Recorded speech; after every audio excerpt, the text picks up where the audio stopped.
Hello everyone, I hope आप सभी अच्छे होंगे। और आज हम एक नया चैप्टर स्टार्ट करने वाले हैं क्लास 12 का सेकंड चैप्टर, जो कि है ह्यूमन रिप्रोडक्शन। जैसे कि आप देख ही सकते हो, तो आज मैं आपके साथ एक बहुत अच्छा सा वन शॉट लेकर के आई हूँ, जो बहुत कम टाइम में हम एक एक एनसीईआरटी की लाइन को कंप्लीट करेंगे।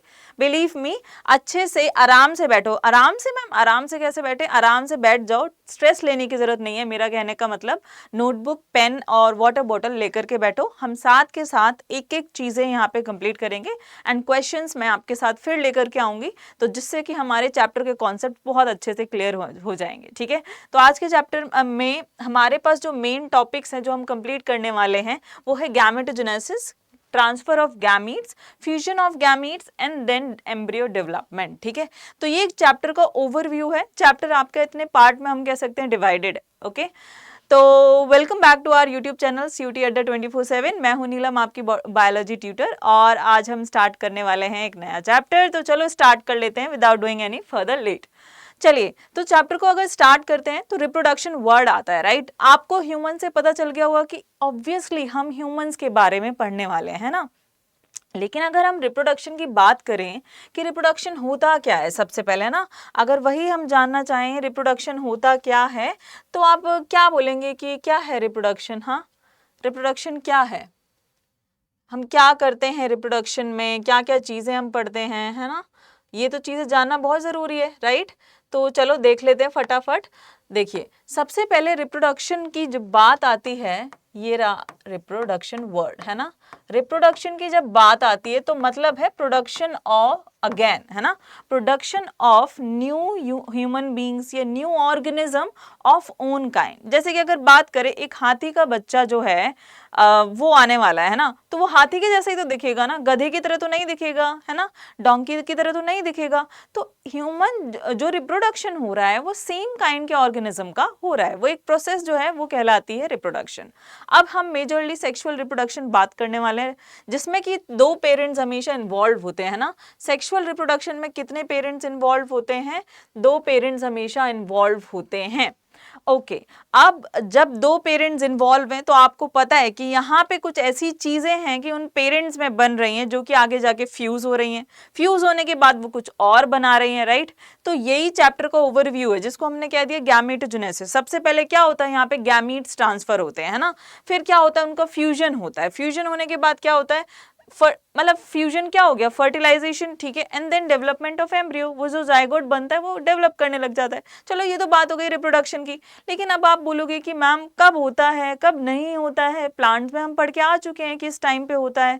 ह्यूमंस में क्या होता है, एक बच्चा है ना, मान लो हम अपनी बात कर लें, तो क्या हमारी हाइट और बढ़ रही है? क्या हम और ग्रो कर रहे हैं? हाइट भी नहीं, क्या हम और ग्रो कर रहे हैं? नहीं ना।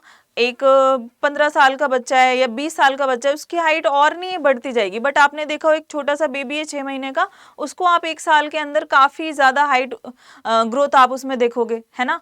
तो क्या होता है, एक सर्टेन पीरियड के बाद हमारी ये वाली ग्रोथ रुक जाती है एंड हमारी रिप्रोडक्टिकली ग्रोथ होने लगती है हमारी बॉडी के अंदर। तो हमारी बॉडी एक ऐसी स्टेज को अटेन कर लेती है जिसको हम बोलते हैं प्यूबर्टी, जिस टाइम पर हमारे रिप्रोडक्टिव ऑर्गन्स अच्छे तरह से फंक्शनल हो जाते हैं। ठीक है, तो उस एज को हम बोलते हैं प्यूबर्टी, एंड दैट टाइम हमारी बॉडी में बहुत सारे चेंजेस आते हैं और एक बहुत इंपॉर्टेंट प्रोसेस होने लग जाती है, जिसको हम क्या कह रहे हैं, गैमेटोजेनेसिस। ठीक है, तो चलो स्टार्ट करते हैं चैप्टर को। अब चलिए, तो अब देखिए, यहाँ पे सबसे पहले मैंने स्टार्ट किया है मेल रिप्रोडक्शन के बारे में। ठीक है, हम क्या करेंगे, गैमेटोजेनेसिस पढ़ेंगे, बट मेल एंड फीमेल दोनों में। तो सबसे पहले हमें दोनों ऑर्गन्स के बारे में पता होना चाहिए, मेल के बारे में एंड फीमेल के बारे में। तो यहाँ पे हम और बाकी सारे एनिमल्स को नहीं पढ़ रहे हैं, हम सिर्फ ह्यूमंस को पढ़ रहे हैं। ओके, तो ह्यूमंस में मेल रिप्रोडक्टिव सिस्टम को स्टार्ट करते हैं। और मेल रिप्रोडक्टिव सिस्टम को अगर देखा जाए कि ये लोकेटेड कहाँ पे है, अगर आप बोलोगे कि ये है कहाँ पे, ये तो पेल्विक रीजन में। ठीक है, एब्डोमेन से नीचे वाला रीजन हमारा पेल्विक रीजन कहलाता है। तो ये हमारे पेल्विक रीजन में क्या है, प्रेजेंट है। Okay, it contains sex organ. क्या कंटेन करता है ये जो मेल रिप्रोडक्टिव सिस्टम है, ये एक सिस्टम क्या कंटेन कर रहा है, काफी सारे सेक्स ऑर्गन्स। ठीक है, ये काफी सारे सेक्स ऑर्गन कंटेन कर रहा है। अब वो सेक्स ऑर्गन कितने तरीके के हैं ये आपके पास देखो बहुत ही क्लियरली है ना, बहुत ज्यादा नोट्स नहीं लिखे हैं, बिलीव मी आप लिखो एक बार, आप पढ़ के देखो, देखो बिना ट्राई करे नहीं पता चलेगा ना, आप इसको लिख के देखो और यही चीज आपको लिखते लिखते याद भी होगी, इतनी कम लिखवाई हुई है मैंने और आपके सारे क्वेश्चंस इसी से सॉल्व हो जाने हैं, ठीक है। तो अब ये सेक्स ऑर्गन को हमने उनके काम के अकॉर्डिंग दो पार्ट में डिवाइड कर दिया है। दो पार्ट कौन कौन से, एक तो प्राइमरी हो गया और एक हो गया सेकेंडरी, है ना। जैसे कि जब हम बात करते हैं डाइजेस्टिव सिस्टम की, 11th में हमने पढ़ लिया है, तो उसमें क्या होता है, बहुत सारे ऑर्गन्स ऐसे होते हैं जो कि डायरेक्ट डाइजेशन में नहीं इन्वॉल्व होते बट वो डाइजेशन में सपोर्ट करते हैं, डाइजेशन को सपोर्ट करते हैं। फॉर एग्जांपल पैनक्रियाज है ना, लिवर, ये क्या है, एसेसरी ग्लैंड्स है ना, एसेसरी बोल लो आप इनको, चाहे आप इनको सेकेंडरी सेक्स ऑर्गन्स बोल लो, है ना। तो प्राइमरी या मेन वो हो गया जो कि बहुत इंपॉर्टेंट है, जिसके बिना काम ही नहीं होगा। तो प्राइमरी सेक्स ऑर्गन में बच्चों आ जाता है क्या, पेयर ऑफ टेस्टिस, ठीक है। अब इस पेयर ऑफ टेस्टिस का काम क्या है, इनके फंक्शन क्या है, ये बनाती हैं गैमीट, ठीक है। तो जिसको हम बोल रहे हैं गैमीट फॉर्मेशन, एंड जो होता है टेस्टिस के अंदर गैमीट का फॉर्मेशन, उसे बोला जाता है गैमेटोजेनेसिस। अब ये प्रोसेस काफी लंबा है बट सिंपल भाषा में बोले तो formation of gametes is known as gametogenesis, ठीक है। ये हो गया मैम, ओके मैम, एक फंक्शन मैम ये हो गया। नाउ मैम नेक्स्ट फंक्शन और क्या होता है मैम, यहाँ पे सेक्स हार्मोन का प्रोडक्शन भी होता है। डेफिनेटली मेल सेक्स हार्मोन का प्रोडक्शन होगा यहाँ पे, फीमेल सेक्स हार्मोन का नहीं होगा। अभी हम पढ़ेंगे डिटेल में कि कौन से हार्मोन का प्रोडक्शन यहाँ एक्चुअली में होता है। अब सेकेंडरी सेक्स ऑर्गन की बात करें तो इसका मतलब ये है कि they are not directly involve in the reproduction, means ये मेन काम नहीं करा रहे हैं बट ये सपोर्ट जरूर कर रहे हैं। फॉर एग्जाम्पल हमारे पास कुछ एसेसरी डक्ट्स हैं, कुछ एसेसरी ग्लैंड्स हैं, एक्सटर्नल जेनेटेलिया है। फॉर एग्जाम्पल हम एक्सटर्नल जेनेटेलिया को यहाँ पर देख सकते हैं जो कि है पेनिस, ठीक है, पीनिस। एंड देन सेकेंड काम जो इसका है क्या है, ट्रांसफर ऑफ गैमीट्स, मतलब प्राइमरी सेक्स ऑर्गन ने गैमीट्स बना दिए, अब हमारे जो सेकेंडरी सेक्स ऑर्गन हैं वो इन्वॉल्व हैं जोमैटो का काम करने के लिए, ट्रांसफर करने के लिए, डिलीवरी करने के लिए, है ना। आगे बात समझ, अब चलते हैं आगे, लेकिन उससे पहले मैं आपको कुछ और चीजें यहाँ पे दिखा देती हूँ। जैसे कि ये एक ह्यूमन मेल रिप्रोडक्टिव सिस्टम का डायग्राम मैंने यहाँ पे बना दिया है, जिसमें बहुत सारे पार्ट्स हैं अंडर, जो कि आपको समझ भी नहीं आ रहे होंगे अभी, है ना, क्योंकि काफी सारे हैं। तो हमने इसमें से जो जो पढ़ा है आप वो यहाँ पे फाइंड आउट करने की कोशिश कर सकते हो।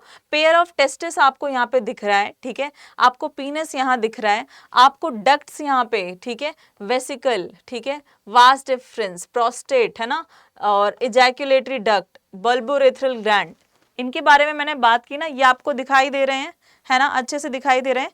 तो बस यही चीज यहाँ पे हमें देखनी है। अब देखो आगे चलते हैं और बात कर लेते हैं हम नेक्स्ट मेन पार्ट्स की। फॉर एग्जाम्पल अब हम टेस्टिस की बात करेंगे, क्योंकि पहला प्राइमरी रिप्रोडक्टिव ऑर्गन बच्चों क्या है, टेस्टिस है। आप सभी ने ये लिख लिया होगा, आई होप आप बैक करके ये लिख लेना साथ के साथ, ठीक है, क्वेश्चन बनता है इनके ऊपर। सेकंड, अब टेस्टिस कैसी होती है, सबसे पहले वो ओवल शेप की होती है। फॉर एग्जाम्पल आप यहाँ देख सकते हैं आराम से, ठीक है, इसका डायामीटर कितना है, लेंथ कितना है, इसका डायामीटर विथ कह सकते हैं हम जो 2 to 3 सेंटीमीटर है, ठीक है, एंड अगर हम इसकी लेंथ की बात करें तो वो 4 to 5 सेंटीमीटर है टेस्टिस, ठीक है। अब टेस्टिस में क्या एक चीज और है, टेस्टिस एक्चुअली में एक बॉडी के बाहर प्रेजेंट होती है। वैसे जब बच्चा पैदा नहीं होता है उस टाइम पे वो क्या होती है, एक्चुअली बॉडी के अंदर ही बनती है, ठीक है, एब्डोमेन के अंदर बनती है, लेकिन वो उसके बाद एब्डोमेन के बाहर आ जाती है। इतना डिटेल में हम नहीं जाएंगे कि वो कैसे कैसे आती है, बट वो क्या होती है, एक स्क्रोटम होता है जिसको हम बोलते हैं एक बैग लाइक स्ट्रक्चर या पाउच लाइक स्ट्रक्चर, जिसमें कि वो टेस्टिस क्या होती हैं, पेयर ऑफ टेस्टिस क्या होती हैं, प्रेजेंट होती हैं। कैसी होती है ये, पेयर में, ठीक है। अब ये क्या है, स्क्रोटम, जो कि क्या है, बैग लाइक स्ट्रक्चर है, कैसा है, मस्क्यूलर है, okay, muscular bag like structure scrotum present है। अब ये यहाँ पे क्यों प्रेजेंट है, ये लिख लेना यहाँ पे, इसी तरीके का डायग्राम बनाना। ये यहाँ पे इसलिए प्रेजेंट है, स्क्रोटम इधर इसलिए प्रेजेंट है। स्क्रोटम क्या करता है बच्चों, हमारी बॉडी का नॉर्मल टेम्परेचर, अगर आप लिखें, आप लिखो नॉर्मल टेम्परेचर हमारी बॉडी का कितना होता है। किस किस को ये चीज पता है? तो जो हमारा बॉडी का नॉर्मल टेम्परेचर होता है वो अच्छा नहीं होता है, या वो हम कह सकते हैं एप्रोप्रिएट नहीं है स्पर्म प्रोडक्शन के लिए। ठीक है, स्पर्म तो पता है, नहीं पता है तो ये क्या है, वो चीजें जो मेल गैमीट को कैरी कर रही हैं। ठीक है, तो स्क्रोटम क्या है, एक ऐसा स्ट्रक्चर है बैग लाइक जो कि बॉडी के बाहर प्रेजेंट है, और वो प्रोवाइड करता है, क्या प्रोवाइड करता है, 2 से 2.5 degree temperature lower than body temperature. ठीक है, which is suitable for the formation of what, ये सी है। ठीक है, 6 नहीं है, ये सी है, which is suitable for the formation of sperms. ठीक है, इसलिए वो बॉडी के बाहर, यहाँ पे आप देख सकते हो ये इधर प्रेजेंट है। अगर मैं पिछले वाले डायग्राम में दिखाऊं आपको तो ये देखो, ये बॉडी के बाहर ये स्क्रोटम प्रेजेंट है एंड उसके अंदर आपके पास ये टेस्टिस यहाँ पर प्रेजेंट है। ठीक है, क्लियर। चलिए आगे चले, तो इस टेस्टिस के अंदर अगर हम देखें, है ना, अगर हम एक टेस्टिस के अंदर देखें तो कंपार्टमेंट बने हुए हैं। जैसे कि मान लो एक रूम की बात, एक मकान की बात कर लें, उसके अंदर काफी सारे रूम्स होते हैं।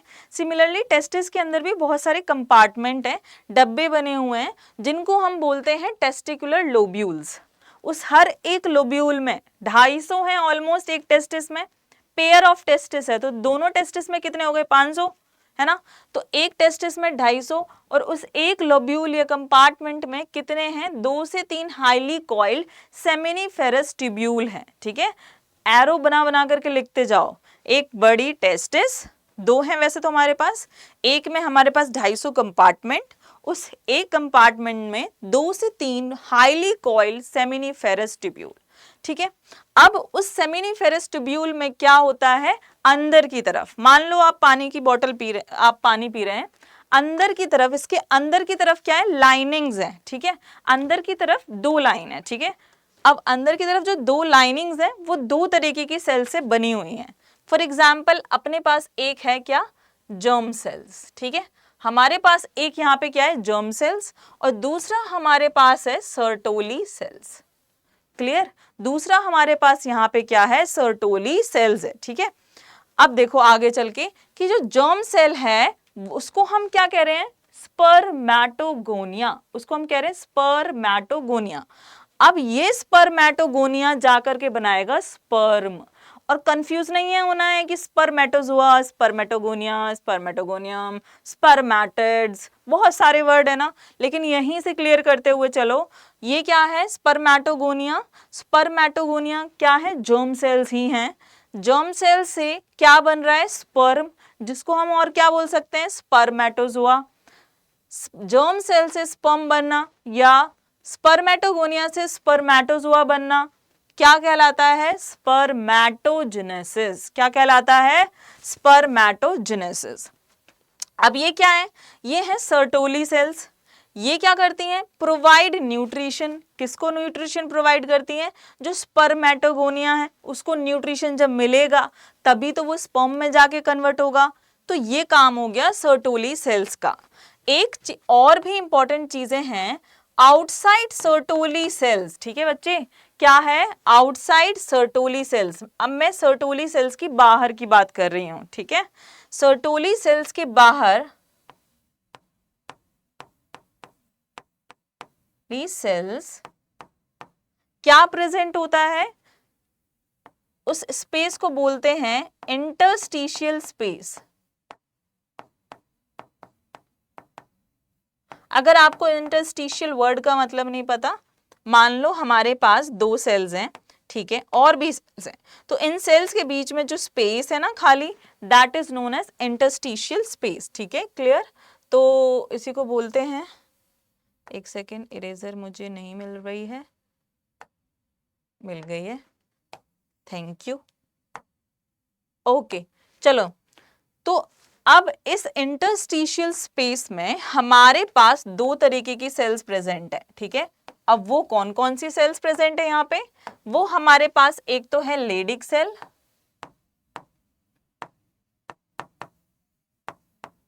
ओके, इनको याद रखना लेडिक सेल को, और है इंटरस्टिशियल सेल।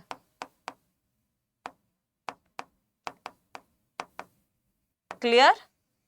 ये दो टाइप की सेल्स सर्टोली सेल्स के बाहर जो जगह बची होती है वहां पर प्रेजेंट होती हैं। ठीक है, अभी इसका हम एक डायग्राम देख लेंगे स्पर्मेटोजेनेसिस जब हम डिटेल में करेंगे। ठीक है, क्लियर?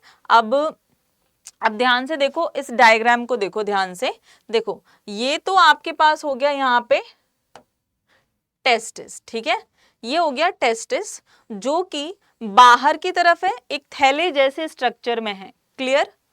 अब ये टेस्टिस काफी सारी चीजों के थ्रू होते होते एंड होता है एक चीज में जिसको हम बोलते हैं वास डिफरेंस। ठीक है, अब बोलोगे मैम बीच का पार्ट कहाँ गया? बिल्कुल टेंशन लेने की जरूरत नहीं है, मैंने बहुत अच्छे से क्लियरली आपको एक्सप्लेन किया है कि टेस्टिस के कितने कंपार्टमेंट्स हैं, ये रहे। अगर इसके बाद और कोई कंपार्टमेंट है तो डरो मत, टेंशन मत लो, वो भी आगे बिल्कुल ही ऐसे फ्लो चार्ट के फॉर्म में समझाया है। अब यहाँ पे जो ये वास डिफरेंस है, ये दोनों तरफ, इस तरफ भी आएगा ना, ये रहा एक इस तरफ और ये रहा एक इस तरफ, ये पाइप जो आपको दिख रहा है, ठीक है, ये वाला पाइप, ये आगे जाकर के किस में, देखो ये यूरिनरी ब्लैडर है, यूरिनरी ब्लैडर के सामने ये प्रेजेंट है। ठीक है, उसके नीचे हमारे पास ये येलो कलर की दो पत्तियां जैसी बनी हुई हैं, ये सेमिनल वेसिकल है। ठीक है, उसके बाद एक छोटी यहाँ पे हार्ट शेप की क्या बनी हुई है, प्रोस्टेट ग्लैंड। ये सेमिनल वेसिकल भी ग्लैंड है, प्रोस्टेट भी एक ग्लैंड है, एंड देन उसके बगल में छोटे छोटे मोती की तरह जो दाने हैं वो बल्बोरेथ्रल ग्लैंड। अब ये तीनों ग्लैंड्स अपना जो भी सीक्रेशन है किस में ऐड करेंगे, जो कि इस पाइप में बह रहा है। क्लियर? वासा डिफरेंसा पाइप में जो बह रहा है उसमें ऐड करेंगे, और एक कॉमन पाइप के थ्रू जो कि क्या है, यूरेथ्रा भी है, उससे स्पर्म भी आएगा और उसी से ही यूरिन आएगा। दोनों में क्या है, सेम पैसेज है, दोनों के लिए एक ही पैसेज है। क्लियर? अब आप देखेंगे ये इलोंगेटेड जो सेक्शन आप यहाँ पे देख सकते हैं, that is known as glans penis, और इसके आगे मस्कुलर फोल्डिंग है फ्रंट में, उसको हम बोलते हैं फोरस्केप। ठीक है, क्लियर हो गया पूरा डायग्राम? अब चलते हैं आगे और इनके फंक्शंस को भी पढ़ते हैं डिटेल में। अब मैंने आपको बोला था this is the testis. Okay, clear ma'am? Testis में क्या होता है, सेमिनिफेरस ट्यूब्यूल्स होते हैं। हर टेस्टिस में 250 कंपार्टमेंट, 250 कंपार्टमेंट्स में से एक कंपार्टमेंट के अंदर, मतलब सब में होता है पर एक कंपार्टमेंट के अंदर 2 से 3 सेमिनिफेरस ट्यूब्यूल, मैंने उस एक सेमिनिफेरस ट्यूब्यूल को निकाल लिया है। ये रही सेमिनिफेरस ट्यूब्यूल। सेमिनिफेरस ट्यूब्यूल आगे जाकर के किससे कनेक्ट होती है, मान लो ये ट्यूब्यूल्स हैं, एक सेकेंड,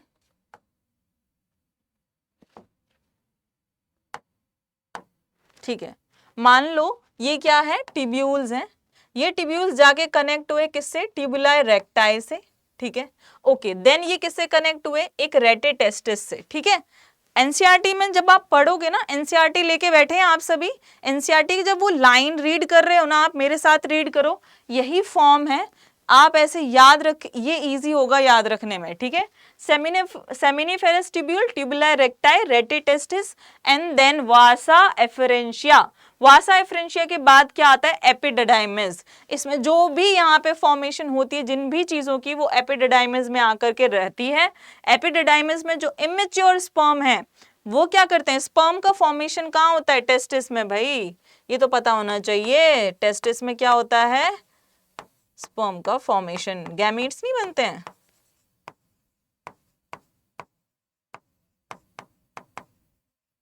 ओके, स्पर्म का फॉर्मेशन होता है। देखो क्लियर?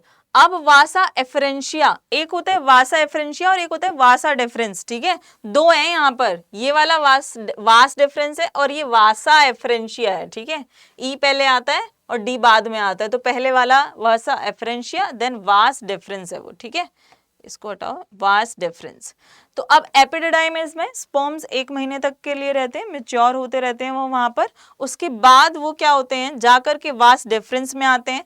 वास डिफरेंस में क्या होता है, सेमिनल वेसिकल से जो ये हरी ये जो बनी हुई है ना ग्रीन ग्रीन लीफ की तरह। इससे जो भी फ्लूइड है वो क्या होता है, जाकर के यहाँ मिलता है और इनको हम क्या बोलते हैं, इजैक्यूलेटरी डक्ट, है ना। जब मान लो ये यूरेथ्रा है जहाँ पे यूरिन भी आ रही है, यूरिनरी ब्लैडर से क्या आ रही है, यूरिन भी आ रही है, और यहाँ से जो हमारी प्रोस्टेट ग्लैंड्स हैं, वासा डिफरेंस है, उस पर जो भी सामान आ रहा है, that commonly form as a ejaculatory duct. ये एक इजैक्यूलेटरी डक्ट हो गई, जो डक्ट इजैक्यूलेशन में हेल्प कर रही है। इजैक्यूलेशन में सीमेन बाहर आता है जिसमें कि आपके स्पर्म्स, बहुत सारे फ्लूइड, ये सारी चीजें होती हैं, ठीक है। ओके, अब इनको एसेसरी डक्ट्स किसको बोला गया है ना, हमने देखो यहाँ पे पढ़ा था, मैं आपको बहुत ही क्लियरली बता रही हूँ एसेसरी डक्ट। तो यहाँ पे 3 एसेसरी डक्ट कहलाएंगी बच्चों, ध्यान से देखो, rete testis, vasa efferentia, epididymis and vas deferens, these 4 are called as accessory duct. The 3 are here accessory glands, ठीक है। यहां पर 3 है क्या, accessory gland, seminal vesicle, clear, okay. Seminal vesicle के बाद हमारे पास है क्या, के बाद हमारे पास है प्रोस्टेट ग्लैंड, है ना, प्रोस्टेट ग्लैंड है। अब यहाँ पे ये क्या है, लास्ट बल्बोरेथ्रल ग्लैंड। 3 ग्लैंड याद रखनी है, 4 डक्ट याद रखनी है, क्लियर। सीक्वेंस भी याद है, क्या, रेटिटेस्टिस, फिर क्या है वासा एफरेंशिया, फिर क्या है एपिडिडाइमिस, फिर क्या है वास डिफरेंस, ठीक है। वास डिफरेंस के से जो भी सामान आ रहा है उसमें सेमिनल वेसिकल ने भी अपना धावा बोल दिया, और दोनों का फॉर्मेशन कहाँ ओपन हो रहा है, इजैक्यूलेटरी डक्ट और यूरेथ्रा के साथ, ठीक है। तो वो एक इजैक्यूलेटरी डक्ट का फॉर्मेशन हो गया। अब ये क्या करती है, सेमिनल फ्लूइड सीक्रेट करती है जो कि अल्कलाइन होता है, जिसकी वजह से स्पर्म में एसिडिटी नहीं होगी, ठीक है।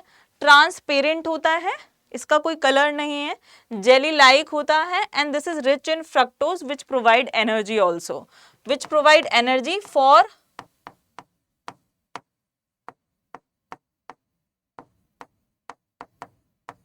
अब बोलोगे मैम कैसे एक्चुअली, क्योंकि फ्रक्टोज क्या है, ग्लूकोज है, source of glucose. Mitochondria sperm में होते हैं काफी सारे जो कि एनर्जी प्रोडक्शन में हेल्प करते हैं, तो डायरेक्टली वो यहीं से आया है।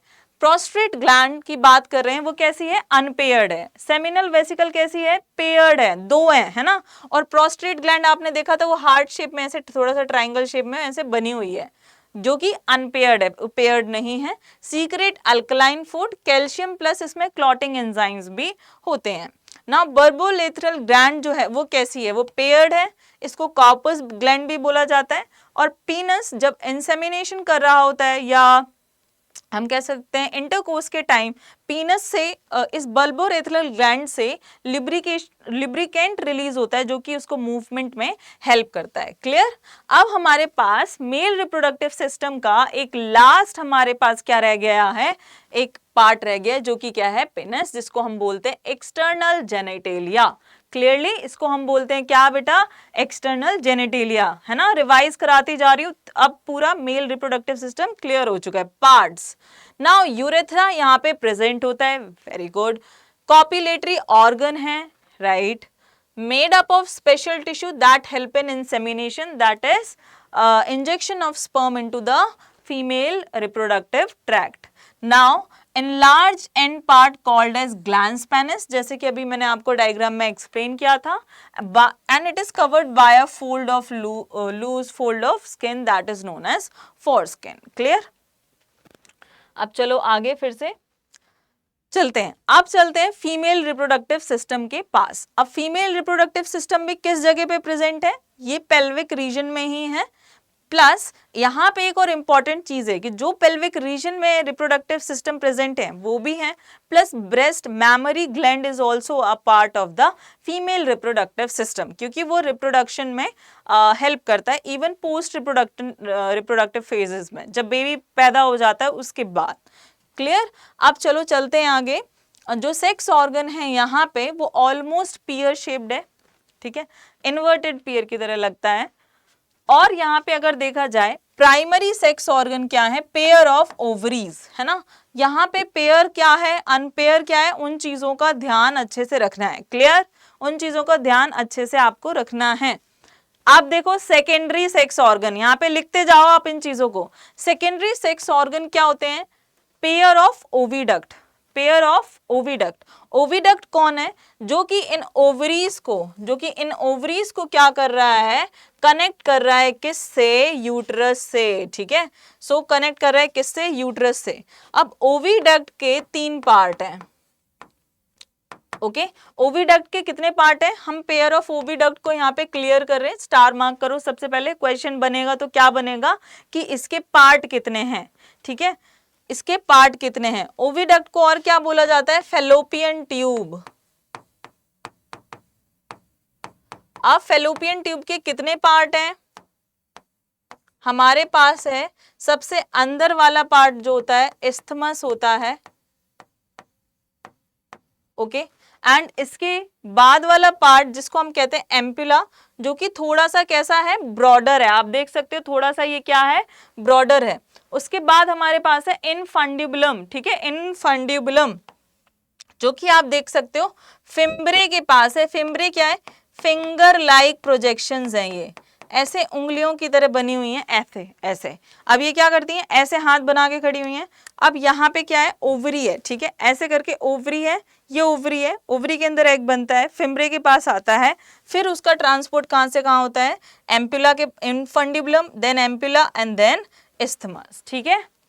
एम्पुला में फर्टिलाइजेशन होता है, जायगोट बनता है यहीं पर, ठीक है, फर्टिलाइजेशन यहीं पर होता है। अब बात कर लेते हैं यूट्रस की, ठीक है।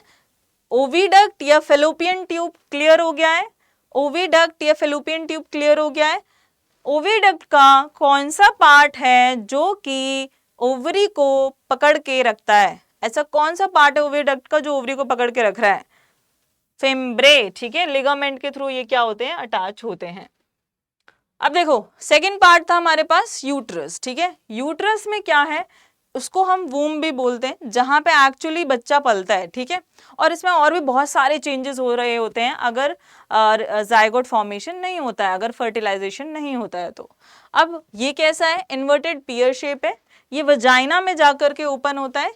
ये रहा आपका यूट्रस यहाँ पर, ठीक है, ठीक है। ये जो दिख रहा है ये रेड रेड, ये तो यूरिनरी ब्लैडर है, ये नहीं यूट्रस। अब ब्लैक कलर ले लेते हैं, दिस इज द यूट्रस, ठीक है। अब ये यूट्रस कहाँ जाके ओपन हो रहा है? वजाइना में, ठीक है। ये कहाँ जाकर के ओपन हो रहा है? वजाइना में, या फिर हम उसको बोल सकते हैं थ्रू अ नैरो सर्विक्स, जिसको हम बोलते हैं सर्विकल कैनाल, ठीक है। अब वजाइना सबसे बाहर की तरफ है, उसके ऊपर है सर्विकल कैनाल, ये सर्वाइकल कैनाल है, ठीक है। इसके नीचे वजाइना है, ये दोनों मिलके क्या बनाते हैं? बर्थ कैनाल बनाते हैं, ठीक है, birth canal, clear, birth canal बनाते हैं। अब आगे चलते हैं। अब यूट्रस के अंदर, चलो मैं एक क्वेश्चन पूछती हूँ, यहीं आप जो पढ़ते जा रहे हो, सेमिनिफेरस ट्यूब्यूल के अंदर 2 तरीके की सेल दो लाइनिंग बना रही थी, उनके नाम बता दो फटाफट, कमेंट बॉक्स में लिख के उनके नाम बता दो, तो पता चल जाएगा कि आपको ये चीज याद हो गई है। अब यूट्रस की वॉल कितनी है?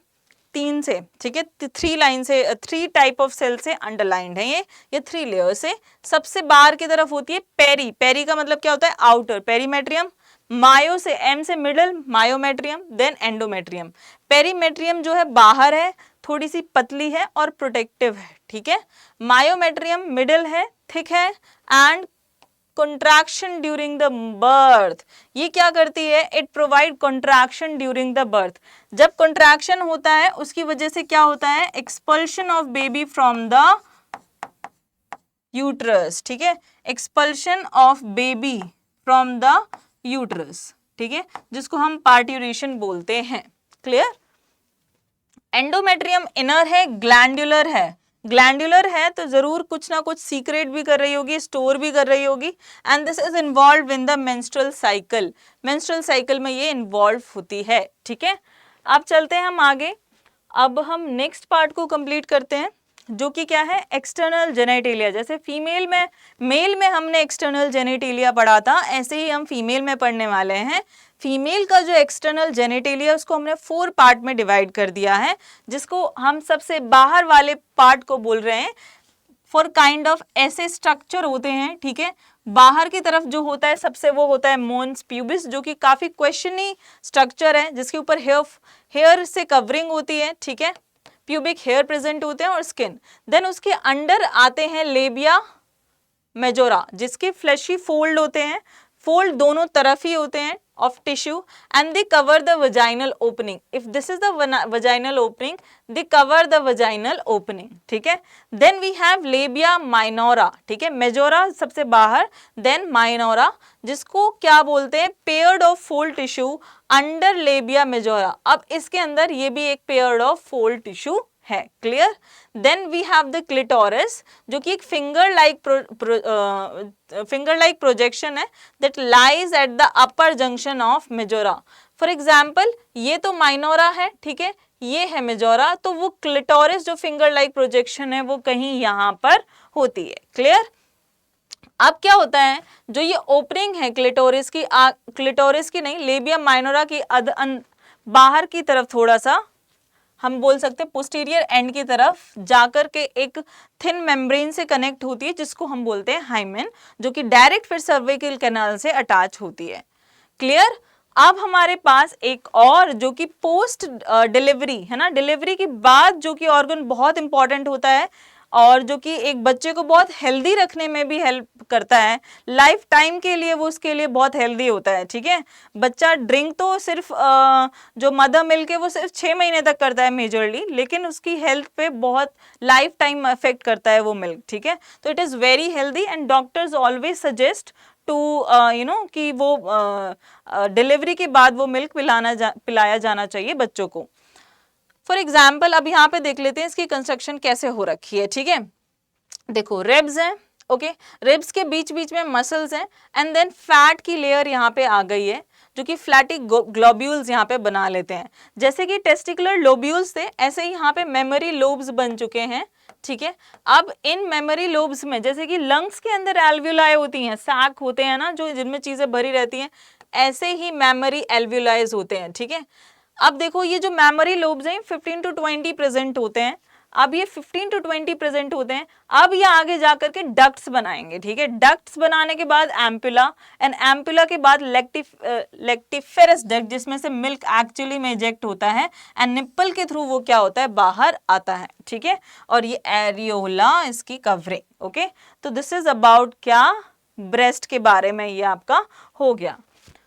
अब यहाँ पे आगे चलते हैं हम, चलिए अब बात कर लेते हैं गैमेटोजेनेसिस की। अब गैमेटोजेनेसिस है क्या एक्चुअली, ये तो है सिर्फ क्या, फॉर्मेशन ऑफ गैमीट्स, ठीक है। Formation of gametes is known as gametogenesis. अगर हम बात करें कि मेल में जब गैमीट फॉर्म होता है तो उसको क्या कहते हैं, एंड जब फीमेल में गैमीट फॉर्म होता है तो उसको क्या कहते हैं, ठीक है। तो अगर हम बात करें मेल्स की, तो मेल्स में फॉर्मेशन ऑफ गैमीट्स कहलाता है स्पर्मेटोजेनेसिस,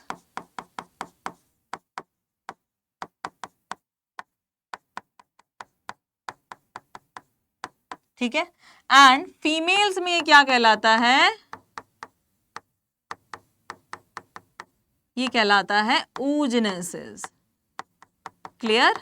ये जरूर लिख लेना, कहीं बहुत अच्छे से कॉम्प्लेक्स चीजें तो याद कर ली बट यही ना याद किया हो। तो मेल्स में ये कहलाता है स्पर्मेटोजेनेसिस एंड फीमेल्स में कहलाता है ये oogenesis।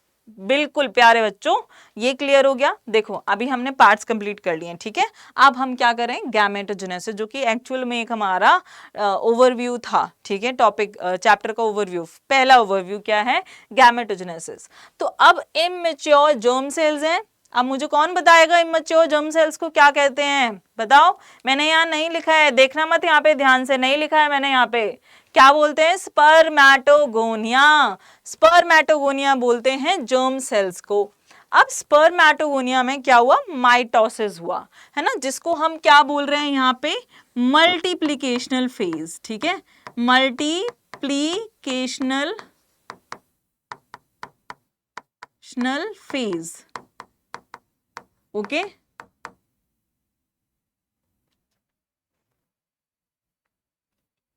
कहाँ चले गए हम,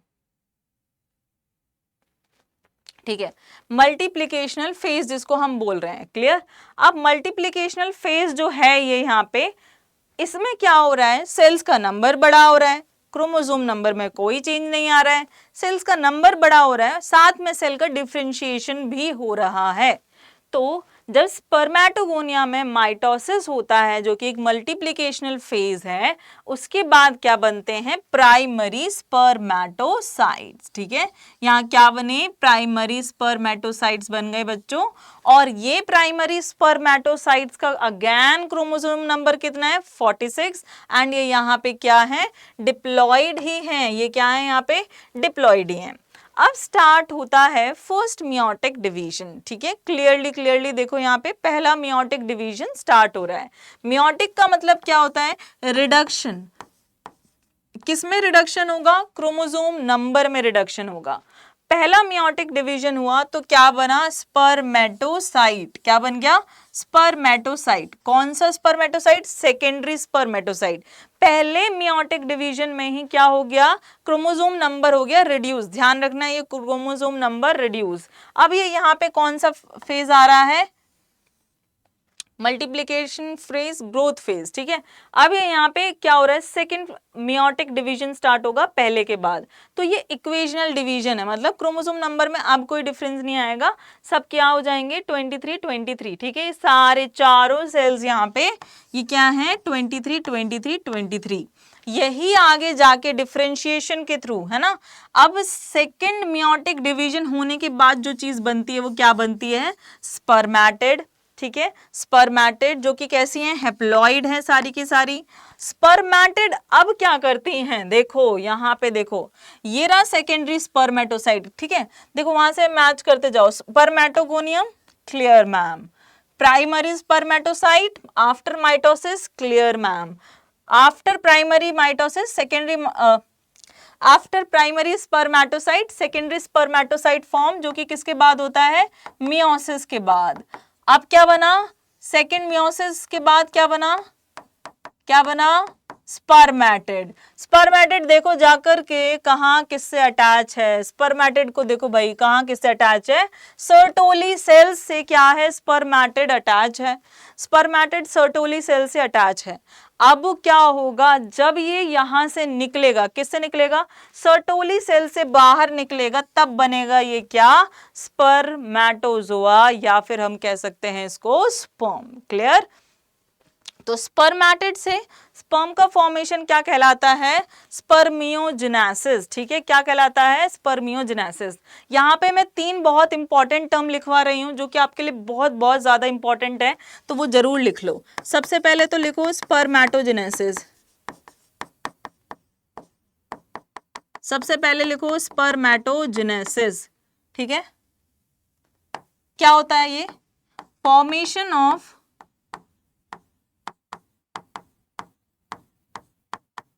स्पर्म्स या फिर स्पर्मेटोजोआ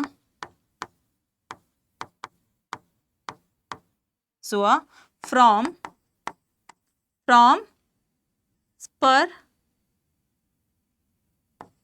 स्पर्मेटोगोनिया और जर्म सेल्स। क्लियर, क्लियर हो गया। अब सेकंड चीज, सेकंड देखो ध्यान से, तो भाई देखो सारे राम राम कह के ये देखो ये बन गया, स्पर्मेटोगोनियम से क्या बन गया, ये स्पर्मेटोजोआ। अब आप देखें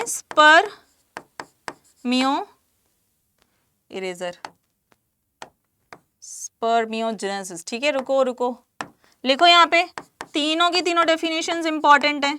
स्पर्मियोजेनेसिस क्या होता है, फॉर्मेशन ऑफ व्हाट,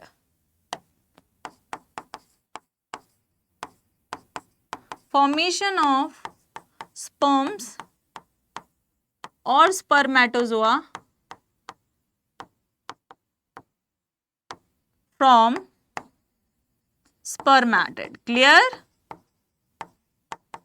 अब एक और टर्म है, यही 2 टर्म नहीं है, एक और टर्म है, ध्यान से देखना, ध्यान से देखो क्या बोलते हैं उसे हम। अब आता है बच्चों स्पर्मिएशन। क्या आता है, स्पर्मिएशन। स्पर्मिएशन क्या होता है, release of spermatozoa, release of spermatid स्पर्मेटोजोआनी spermatid from Sertoli cells. Clear? मतलब जब स्पर्मेटिड रिलीज हो रहा है सर्टोली सेल्स से, हम उसे क्या बोलते हैं? Spermiation. And the formation of sperms from the और spermatozoa from spermatid is known as spermiogenesis. Spermatid, तीनों टर्म क्लियर है? चलते हैं आगे, आगे चले। ओके, चलते हैं आगे। अब देखो, मुझे आपको कुछ चीजें बतानी है यहाँ पे, पर उससे पहले हम एक टॉपिक यहाँ कर लेते हैं, ठीक है? चलो मैं पहले आपको ये बता देती हूँ। देखो ये क्या है? हेड है। What is this? This is actually the head. Head है ये। क्या है? सर, खोपड़ी है किसकी? स्पर्म की। किसका स्पर्म है ये? Human sperm. This is what? Human sperm. फटाफट डायग्राम बनाओ, ह्यूमन स्पर्म का डायग्राम बनाओ। सबसे पहले ऊपर उसको टोपी बना दी, ठीक है? अब यहाँ पे ये क्या है? ये इंडिकेट कर रहा है यहां तक हेड, ठीक है? ये क्या है? एक्रोसोम। ये क्या है? कैप है, एक्रोसोम कैप, ठीक है? एक्रोसोम क्या कंटेन करता है? लाइटिक एंजाइम्स, जो कि किस में हेल्प करता है बच्चों? जब ये क्या करता है? एग के अंदर जाता है ना, तब ये हेल्प करता है। किस चीज में? किस चीज में हेल्प करता है ये? तब ये एग की लेयर को ब्रेक करके पेनिट्रेशन में हेल्प करता है, ठीक है? स्पर्म को जब मूव करना होता है तो ये लाइटिक एंजाइम स्पर्म की पेनिट्रेशन को हेल्प करते हैं ओवम के अंदर। ओके, देन आपके पास ये क्या है? Nucleus. Okay, this is what? Centriole. This is what? Mitochondria, ठीक है? यहां पे क्या होते हैं? एक्सियल फिलामेंट्स होते हैं।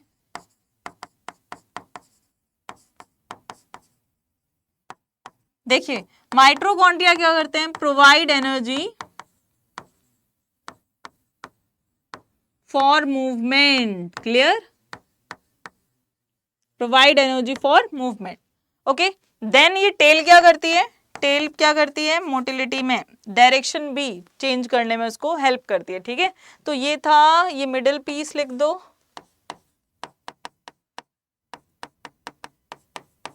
क्लियर? ये हो गया आपके किसके बारे में? स्पर्म के बारे में, ठीक है? चलो अब मुझे जो आपको बात बतानी है मैं वो आपको बताती हूँ यहाँ पे जाकर के, है ना?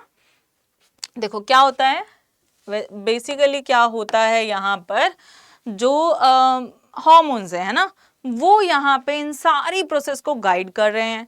अब आपके ब्रेन में एक पार्ट होता है, ठीक है? और उस पार्ट से एक हार्मोन रिलीज होता है जिसको कि हम क्या कहते हैं? ह्यूमन गोनाडोट्रोपिन, ठीक है? अब ये क्या है? एक हाइपोथैलेमिक हार्मोन है। ये क्या है? एक hypothalamic hormone. Okay, next, very good. अब इससे क्या निकलता है? ये क्या करता है? स्टिमुलेट करता है किसको? एंटीरियर पिट्यूटरी को।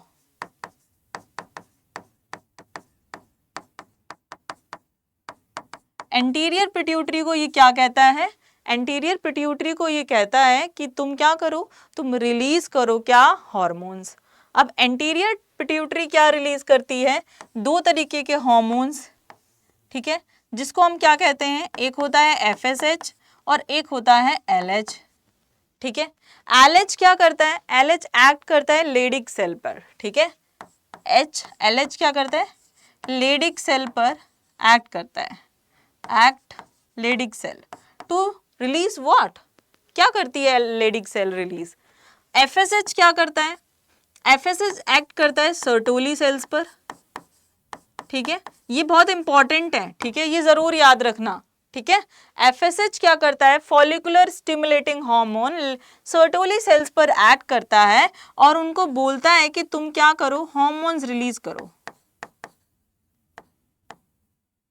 ठीक है, इरेजर,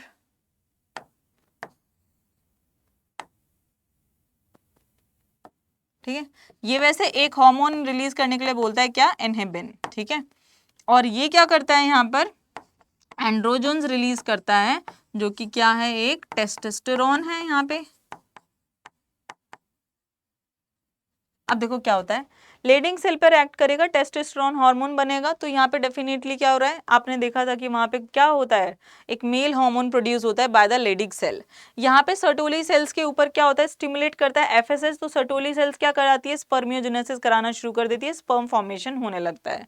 स्पर्म फॉर्मेशन होने लगता है, वो न्यूट्रिशन प्रोवाइड करती है जर्म सेल्स को।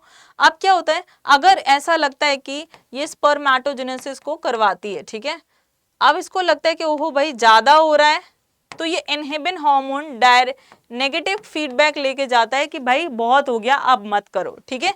सिमिलरली ये दोनों ही हार्मोन जब भी इनका प्रोडक्शन ज्यादा होता है, ये उल्टा नेगेटिव फीडबैक मैकेनिज्म भी यहाँ प्रोवाइड करते हैं। अगर कम होता है तो ये क्या करते हैं, स्पर्मेटोजेनेसिस को कराते जाते हैं, ठीक है। तो ये था हमारे स्पर्म्स के हार्मोन से रिलेटेड बात यहाँ पे। अब चलते हैं आगे, गैमेटोजेनेसिस को कंपेयर करते हैं फीमेल्स में और मेल्स में। फीमेल को साथ साथ पढ़ते जाएंगे, बट एक ओवरव्यू लेके चलते हैं। एट प्यूबर्टी स्पर्मेटोगोनिया होता है, एट प्यूबर्टी यहाँ अभी कुछ भी नहीं है। फीमेल्स में क्या होता है, सबसे बड़ी इंपॉर्टेंट बात यह है कि फीमेल्स में जब वो, मान लो क्या हुआ है, एक ह्यूमन फीमेल बॉडी इमेजिन करो, ह्यूमन फीमेल बॉडी में अभी जायगोट बना है, फर्टिलाइज हुआ है, और वहां पे क्या है, क्रोमोसोम नंबर XX है, मतलब फीमेल है, क्लियर, फीमेल है। फीमेल की एम्ब्रियोनिक स्टेज में वो जो जायगोट है, जो एम्ब्रियो बन रहा है, डेवलपमेंट हो रहा है, उस टाइम पर ही जो क्या हुआ है, बर्थ से पहले यहां तक के काम कंप्लीट हो चुके हैं। फर्स्ट मियोटिक डिवीजन जो प्रोफेज पे अटक जाता है वहां पे, ठीक है।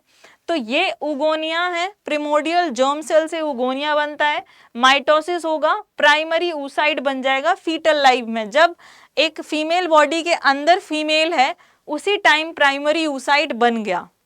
प्राइमरी oocyte देखो आगे बन के क्या कर रहा है, यहाँ पे देखते हैं, देखो प्राइमोडियल जर्म सेल उगोनिया बन गया, इसको बोलते हैं oogenesis। ये कब स्टार्ट होता है, एम्ब्रियो डेवलपमेंट में। जरा ध्यान से देखो इस स्लाइड को, इस स्लाइड से 10 से 20 क्वेश्चन आ जाते हैं कभी कभी, पता है आपको।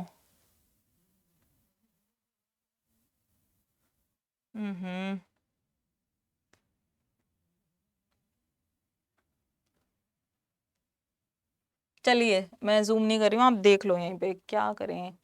चलो, उगोनिया बना। उगोनिया क्या है, एक गैमीट मदर सेल है, मिलियंस ऑफ देम फॉर्म हो जाते हैं उस एम्ब्रियो के अंदर, मिलियंस ऑफ ये फॉर्म हो गए, ठीक है, कपल ऑफ मिलियंस। अब क्या बनता है, मियोसिस स्टार्ट होती है। मियोसिस क्या है बच्चों, रिडक्शन, डिवीजन। माइटोसिस तो हो चुका वहीं पे, मियोसिस स्टार्ट हुआ और क्या बना, टेम्पररी अरेस्ट हुआ प्रोफेज 1 के ऊपर, जिसको हम बोलते हैं प्राइमरी oocyte।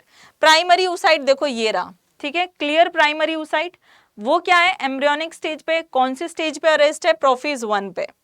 अब इसमें क्या होगा, जब तक प्यूबर्टी नहीं आ जाती है, ग्रैन्युलोसा सेल्स ऐड होंगे, प्राइमरी फॉलिकल बन जाएगा, क्लियर। मैं आपको पीछे से डायग्राम से भी बताना चाहती हूँ। क्या हुआ, ये जो प्राइमरी oocyte है बिफोर बर्थ है ना, first meiotic division is completed prior ovulation. Ovulation तो प्यूबर्टी के टाइम पे होगा, तब तक, उससे पहले तो ये पहला मियोसिस कंप्लीट हो जाएगा, ठीक है। लेकिन बर्थ होने से पहले देखो क्या हो रहा है, यहाँ पर प्राइमरी oocyte था, उसके बाद क्या हुआ है, ग्रैन्युलोसा सेल्स ऐड होते जा रहे हैं, जिसने क्या बना दिया, प्राइमरी फॉलिकल। प्राइमरी फॉलिकल बच्चों कैसा दिख रहा है, ऐसा, क्योंकि उस प्राइमरी oocyte के ऊपर क्या आ गई हैं, ग्रैन्युलोसा सेल्स आ गई हैं। अब ये ग्रैन्युलोसा सेल्स क्या हैं, large number of them degenerate from birth to puberty. अब ये जो बन गई है ना, जितनी भी मिलियंस ऑफ थी, प्यूबर्टी आने से पहले एक फीमेल 12-13 की एज अटेन करती है, उससे पहले ये सारी खत्म हो जाती हैं। सिर्फ कितनी बनती हैं, 60,000 से लेकर 80,000 तक ही ये इतनी प्राइमरी फॉलिकल अपने पास बचती है, बस इतनी ही।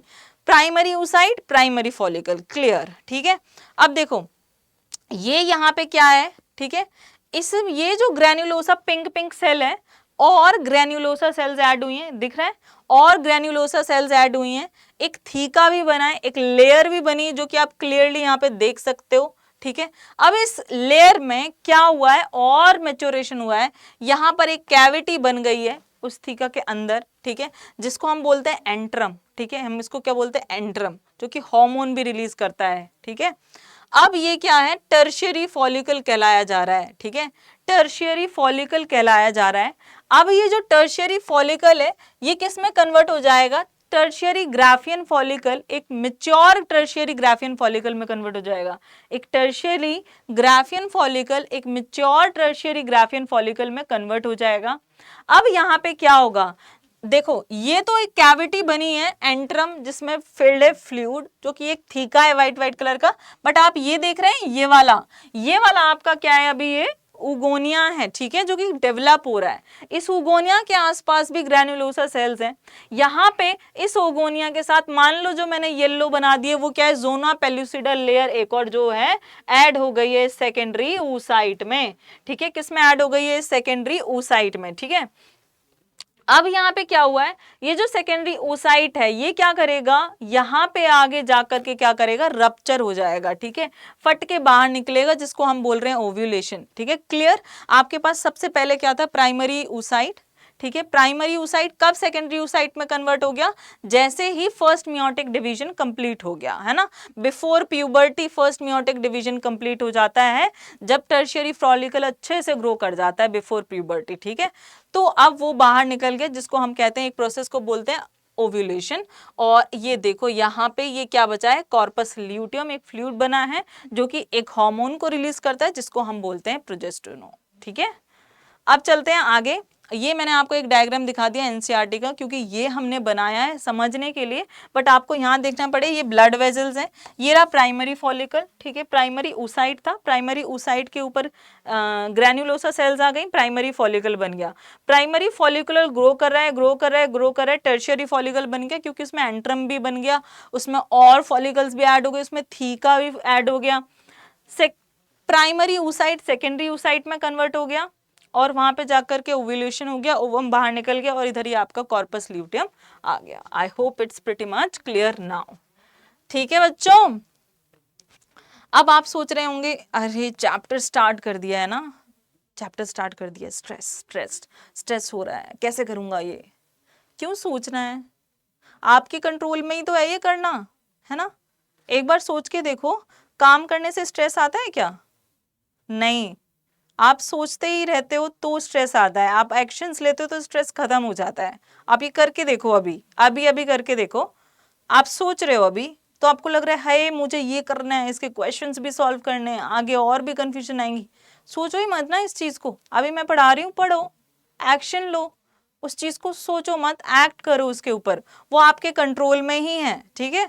तो सारी टेंशन यहाँ पे, स्ट्रेस यहाँ पे खत्म हो जाता है।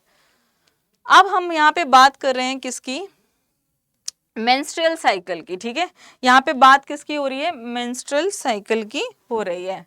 अब मेंस्ट्रुअल साइकिल क्या होता है, सबसे पहले वो जान लेते हैं। देखो यूट्रस के अंदर 3 लाइनिंग पड़ी थी, एंडोमेट्रियम, मायोमेट्रियम और पेरीमेट्रियम, ठीक है। एंडोमेट्रियम क्या करती है, महीने भर में क्या होती है, झड़ती जाती है, शेड होती जाती है, ठीक है। तो menstruation is repeated at an average interval of 28 to 29 days. It can be 30 to 31 depending on the particular human being. And the cycle of events starting from one menstruation till the next one is known as menstrual cycle. एक अभी start हुआ है, मान लो ये 1 तारीख से यहाँ 5 तारीख तक रेड रेड कलर दिखा रहा है, मतलब यहाँ पे मेंस्ट्रुएशन हो रही है, और मेंसेस मतलब ब्लीडिंग हो रही है इधर, ठीक है, क्या हो रही है, इधर ब्लीडिंग हो रही है ना। अब ऐसा सिर्फ ह्यूमंस में देखा जाता है, या प्राइमेट्स में जो साइकिल होती है, मंथली साइकिल चेंजेस होते हैं, हम उनको क्या बोलते हैं, menstrual cycle, in case of primates like monkeys, apes, we, है ना। लेकिन ईस्ट्रस साइकिल होती है बाकी सारे अदर एनिमल्स में, ठीक है। हमारे अंदर कौन सी होती है, मंथली होती है, ये कईयों में ये 3 से 6 महीने बाद भी होती है, ठीक है। अब यहाँ पे देखो फटाफट से कि ये है क्या एक्चुअली, ये कैसे कैसे हो रहा है ना। हमें इसको 4 तरीकों से देखना है कि यूट्रस की लाइनिंग पे क्या इफेक्ट पड़ रहा है, ओवरी से जो हार्मोन रिलीज हो रहे हैं उन पे क्या इफेक्ट पड़ रहा है, ओवरी के अंदर जो सेल्स हैं उन पे क्या चेंजेस हैं, एंड पिट्यूटरी हार्मोन लेवल पे क्या फर्क पड़ रहा है। ठीक है, तो सबसे पहले हम ब्लड की बात कर लेते हैं, एंडोमेट्रियम की बात कर लेते हैं। ये पीरियड हमने 1 महीने का बना दिया है। ठीक है, हम 1 तारीख पे ज्यादा फोकस करेंगे, 5 पे, और ये 14 और ये 29 पे। ठीक है, हम इन 4 डेट्स पे ज्यादा फोकस करने वाले हैं।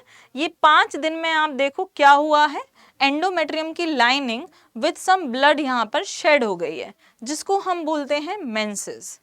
Now it also can vary from people to people. It can last for 2-3 days. It can last for 5 to 6 days in females. Depend on the females. ठीक है, अब देखो, अब वो खत्म हो गई, अब ये फिर से क्या हुआ है, बढ़ना स्टार्ट हो गया है। ठीक है, यहाँ देखो, ये क्या है,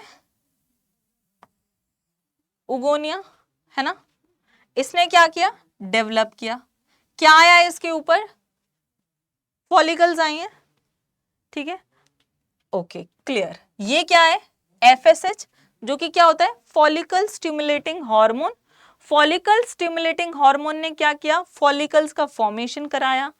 फॉलिकल्स ने क्या किया, एस्ट्रोजन फॉर्म किया है। फॉलिकल्स क्या कर रही है, यहाँ पे एस्ट्रोजन का फॉर्मेशन कर रही हैं। ठीक है, अब ये देखो मैच्योर फॉलिकल बन गया, यहाँ पे क्या है, ये एंट्रम, इधर जाके क्या होता है, ओव्यूलेशन होता है। लेकिन ये कब है ओव्यूलेशन ज्यादा, कब ओव्यूलेशन यहाँ पे ज्यादा है, जब हमारे पास एस्ट्रोजन का लेवल भी बढ़ रहा है। एस्ट्रोजन का लेवल बढ़ रहा है तो देखो, FSH फॉलिकुलर स्टिमुलेटिंग हार्मोन, जैसे जैसे वो फॉलिकल्स बढ़ाएगा तो एस्ट्रोजन बढ़ेगा, एस्ट्रोजन बढ़ेगा तो ल्यूटेनाइजिंग हार्मोन बढ़ेगा, और जैसे ही ल्यूटेनाइजिंग हार्मोन बढ़ेगा तो यहाँ पे क्या हो जाएगा, तो यहाँ पे क्या हो जाएगा, ओव्यूलेशन हो जाएगा, ओवम फटके क्या आ जाएगा, बाहर आ जाएगा। क्लियर, अब ओवम यहाँ पे बाहर आ चुका है, ओव्यूलेशन हो चुका है, एग यहाँ पे बाहर आ चुका है। अब यहाँ पे जो बचा हुआ है दैट इज क्या है, वो क्या है, क्या है, कॉर्पस ल्यूटियम। यहाँ पे लिखा हुआ है corpus luteum, yellowish fluid like structure that secret a hormone, जिसको हम क्या बोलते हैं, प्रोजेस्टेरोन। लेकिन अब आप देखो कॉर्पस ल्यूटियम यहाँ पे तो लेवल अच्छा खासा है प्रोजेस्टेरोन का, लेकिन जैसे ही वो डिजेनरेट हो रहा है तो लेवल प्रोजेस्टेरोन हार्मोन का क्या हो रहा है, कम हो रहा है। प्रोजेस्टेरोन का हार्मोन क्या हो रहा है, कम हो रहा है। जैसे ही प्रोजेस्टेरोन कम होगा तो यहाँ पे जो ये एंडोमेट्रियम की लाइनिंग है ये फिर से शेड होना शुरू हो जाएगी। अगर हमें मेंसेस को अवॉइड करना है तो बॉडी में प्रोजेस्टेरोन का लेवल ज्यादा होना चाहिए। बॉडी में प्रोजेस्टेरोन का लेवल आप आर्टिफिशियली डाल सकते हो या फिर कॉर्पस ल्यूटियम की रहने की वजह से होगा। अगर कॉर्पस ल्यूटियम को रहने देना चाहते हैं तो यहाँ पे प्रेगनेंसी होनी चाहिए, है ना। प्रेगनेंसी होगी तो कॉर्पस ल्यूटियम नहीं शेड होगा, रीजनरेट नहीं होगा, रिग्रेस नहीं होगा, प्रोजेस्टेरोन का लेवल हाई ही रहेगा और मेंस्ट्रुएशन यहाँ पर नहीं होगा। क्लियर हो गया ये मेंस्ट्रुअल साइकिल। आई होप यहाँ पे ये सबको अब क्लियर हो गया है। तो चलते हैं आगे, फिर से समझा देती हूँ अगर एक बार, वरना आप फिर से बैक करके चले जाना। ठीक है, अब हमारे पास गैमीट्स का फॉर्मेशन हो चुका है। अब हम देख लेते हैं कि यहाँ पर जब 2 गैमीट्स का ट्रांसफर होता है that is with the help of the copulatory organs. ठीक है, तो मेल के केस में पेनिस है, फीमेल्स के केस में ये वजाइना है। इससे के थ्रू गैमीट्स का पास आना हो जाता है। प्लांट्स में मूवमेंट नहीं होती है इसलिए वहां पॉलिनेशन होता है। यहाँ पे गैमीट्स आ चुके हैं पास में, अब होगा इनका फ्यूजन। फ्यूजन होने के बाद क्या बनेगा, यहाँ पे फ्यूजन की प्रोसेस को बोला जाता है fertilisation. So as sperms come in contact with the, sorry I will let you know that letter.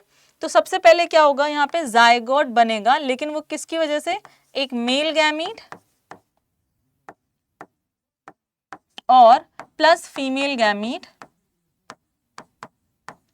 क्या है यहाँ पे, कौन बताएगा मुझे, मेल गैमीट क्या है, स्पर्म, एंड फीमेल गैमीट यहाँ पे क्या है, ओवम। ठीक है, दोनों आ चुके हैं।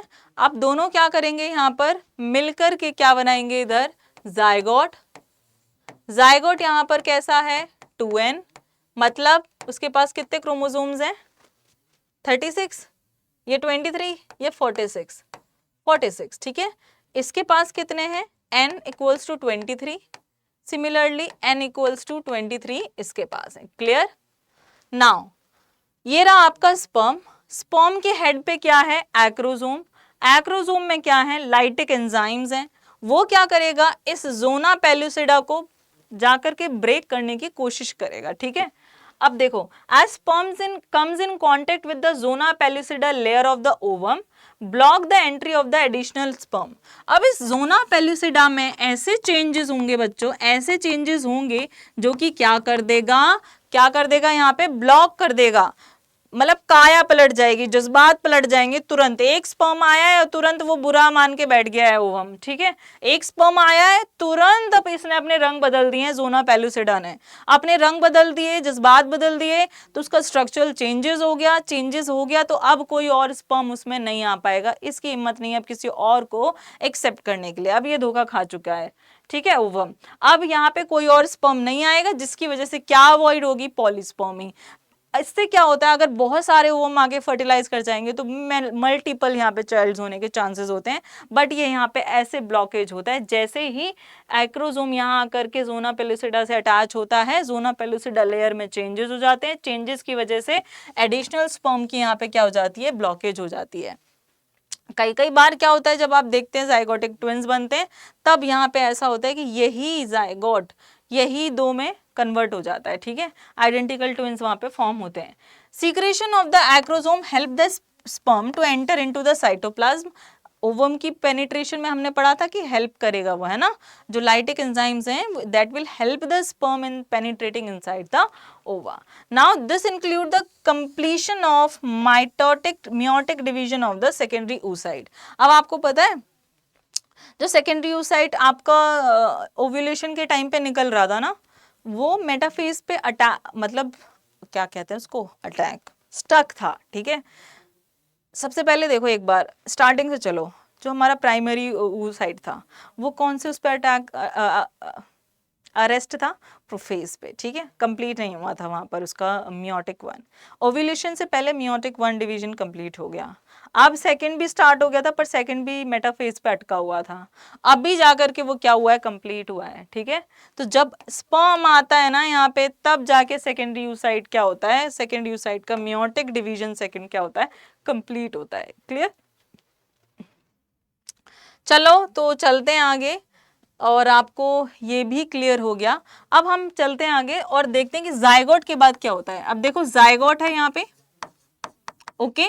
अब ये जायगोट से आगे क्या बनेगा, एक है यहाँ पे सेल, क्या है, ये रही, है ना। अब ये डिवाइड करके क्या बनेगी, दो में कन्वर्ट हो जाएगा, ये दो सेल बन गई।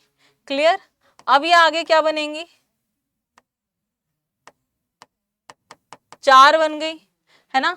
ये देखो एक स्पर्म आया, ये क्या बन गई, दो, ये क्या बन गई, डी, और ये क्या बन गए, मॉड्यूलर स्टेज।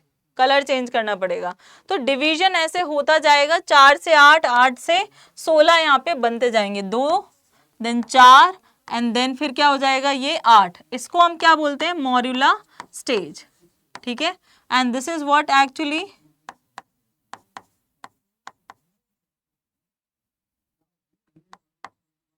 ठीक है। अब यहाँ पे क्या होता है, ये जो मॉड्यूलर स्टेज है, जिसकी स्टेज क्या है, 8 से 16 अगर सेल्स यहाँ पे होती हैं, 28 नहीं, 8 से 16, 8 से आप लिख लो यहाँ पे 16 सेल्स अगर यहाँ होती हैं, तो हम उसको कहते हैं मॉड्यूलर स्टेज। अब ये क्या होता है, इसमें आगे जाने के बाद क्या होता है, मैं यहाँ पे ही बनाती हूँ, इसमें मान लो 8 से 16 स्टेज आ चुकी है। अब इसमें क्या होगा, कुछ सेल्स क्या होंगी, ऐसे ऐसे बाहर की तरफ क्या हो जाएंगी, लाइन कर जाएंगी, जिसको हम क्या बोलते हैं, ट्रोफोब्लास्ट। क्लियर, उनको हम क्या बोलेंगे, ट्रोफोब्लास्ट। और अंदर की तरफ कुछ सेल्स क्या होंगी, अरेंज हो जाएंगी, जिसको हम क्या कहते हैं, इनर सेल मास। ये बहुत इंपॉर्टेंट है, ध्यान से सुनना बच्चों, ठीक है। इसको हम क्या बोलेंगे, इनर सेल मास। कहाँ गए पेन, अच्छा चलो, इसको क्या बोल रहे हैं, इनर सेल मास। अब जो ये इनर सेल मास है ना, ये आपकी बॉडी की 3 ऐसी इंपॉर्टेंट लेयर बनाएगा, जो कि आपकी बॉडी के सभी पार्ट्स को फॉर्म करने में हेल्प करेगा।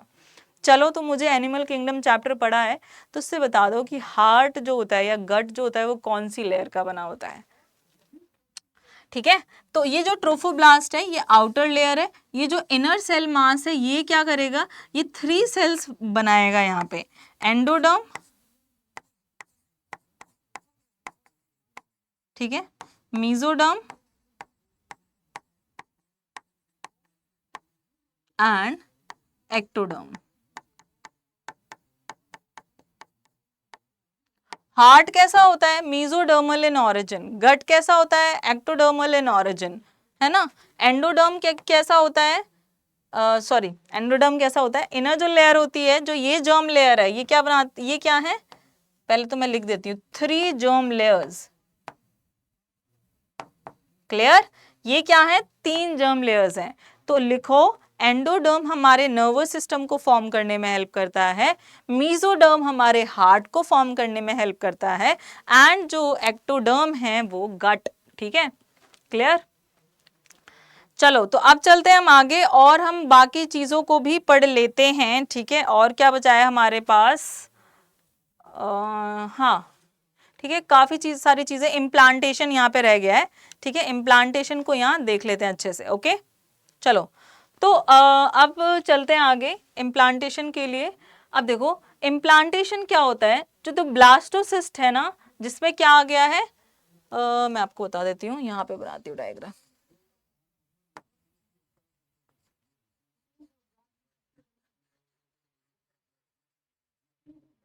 जैसे ही ट्रोफोब्लास्ट सेल बन जाती है, ओके, जैसे ही ये इनर मास बन जाता है, इनर सेल मास,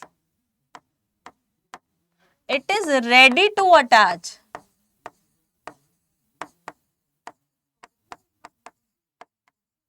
इन यूट्रस इनर वॉल। अब मैं बताती हूँ यहाँ पे कैसा होता है। यूट्रस इनर वॉल को क्या बोलते हैं, एंडोमेट्रियम, ठीक है। यूट्रस वॉल को क्या बोलते हैं, एंडोमेट्रियम। मैंने बताया आपको फर्टिलाइजेशन कहाँ टेक प्लेस होता है, एम्पुलम में, वहां से ये पूरा ट्रांसफर होकर के आता है यूट्रस के अंदर। यूट्रस के अंदर जो ये स्टेज बन जाती है, सॉरी यूट्रस के अंदर जैसे ही ये आता है ना, इस स्टेज पे ये जाकर के क्या करता है, मान लो आप ना एक टब ले लो, उसमें कीचड़ भर लो, बिल्कुल गाढ़ा गाढ़ा कीचड़, और वहां पे आप छपाक से ऐसे बॉल मारो, और वो क्या करेगा, कीचड़ बॉल को पूरा ऐसे ऐसे कवर कर लेगा ना। सिमिलरली जैसे ही ये क्या है, ब्लास्टोसिस्ट है ना, ये क्या करता है, आकर के जैसे ही यूट्राइन वॉल पे ऐसे आता है, एंडोमेट्रियम की लाइनिंग इसको पूरा ऐसे से ऊपर की तरफ कवर कर लेती है, ठीक है, कवर कर लिया। अब क्या होगा आगे जाकर के, अब उसकी अंदर से डेवलपमेंट स्टार्ट होगी। ये inner cell mass 3 germ layers बनाएंगे, ये आप सबको पता है, 3 जर्म लेयर्स बनाएंगे, ये आप सबको पता है। और ये 3 जर्म लेयर क्या होंगी, ये मैंने आपको अभी बता दिया है ना। ये 3 जर्म लेयर आपको मैंने बता दी है, एंडोडर्म, मेसोडर्म एंड एक्टोडर्म, ठीक है। ये सारी लेयर्स बॉडी के सारे पार्ट को बनाने में हेल्प करेंगी। एंड अब उसके बाद क्या होगा, उसके बाद फीमेल की बॉडी में और इस डेवलपिंग एम्ब्रियो में क्या होगा, एक अटैचमेंट होगा, ठीक है, अटैचमेंट होगा। वो अटैचमेंट किसके थ्रू होगा वो हम देख लेते हैं। जैसे ही इम्प्लांटेशन होता है, the blastocyst become embedded in the endometrium of the uterus is known as implantation. Implantation जैसे ही हुआ, स्ट्रोफोब्लास्ट लेयर के ऊपर फिंगर निकल के आएंगे, ऐसे फिंगर, जिनको हम बोलते हैं कोरियोनिक विलाई। जैसे इंटेस्टाइन में से फिंगर्स होती हैं मैक्सिमम एब्जॉर्प्शन के लिए, सिमिलरली यहाँ कोरियोनिक विलाई आएगी, और प्लस यूट्राइन की टिश्यू, मान लो ये यूट्रस है एंड ये फिंगर लाइक प्रोजेक्शंस आ रही हैं, ये दोनों आपस में मिलके क्या बनाएंगे, कम्युनिकेशन के लिए प्लेसेंटा। ये क्या फॉर्म कर रहे हैं, प्लेसेंटा। अब प्लेसेंटा क्या है, एक फीटस, एक डेवलपिंग एम्ब्रियो एंड एक मदर के बीच का क्या है, कनेक्शन पॉइंट है, ठीक है। अब देखो एक फीटस, एक एम्ब्रियो या फिर एक मदर और प्लेसेंटा के बीच में कैसा रिलेशन होता है। यहाँ पे सबसे पहले हमने ये बना दिया है बच्चा, ये क्या कर रहा है, करके रो रहा है, ठीक है। अभी नहीं रोएगा, जब ये पैदा होएगा तो रोना शुरू करेगा। अब एम्ब्रियो फीटस है ना, हम कहते हैं रोता ही रहता है, रोते रोते तो पैदा हुए तो रोना तो है ही है ना, वो आपके ऊपर है कि आप उसे कंट्रोल कर सकते हैं। अब ये फीटस के पास जो व्हाइट कलर की चीज बनाई है, ये क्या है, अम्बिलिकल कॉर्ड। मतलब जो बच्चे की नाभि होती है ना, वहां पे अम्बिलिकल कॉर्ड देखा है आपने, कट करी जाती है।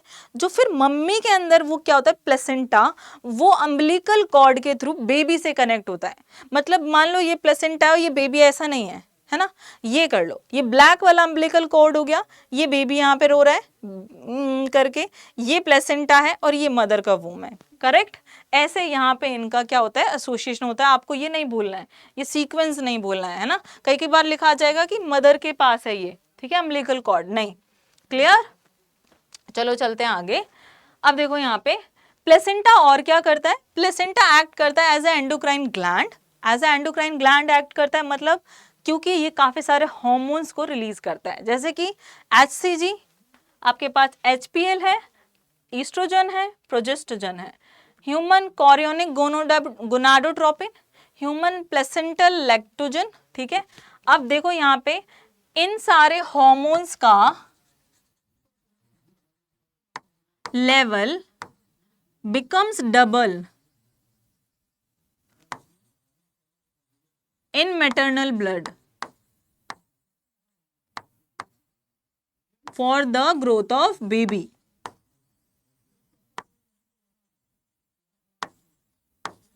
आपको ये ध्यान रखना है, ये हार्मोन्स क्या क्या है, oestrogen, progesterone, cortisol, prolactin and thyroxine.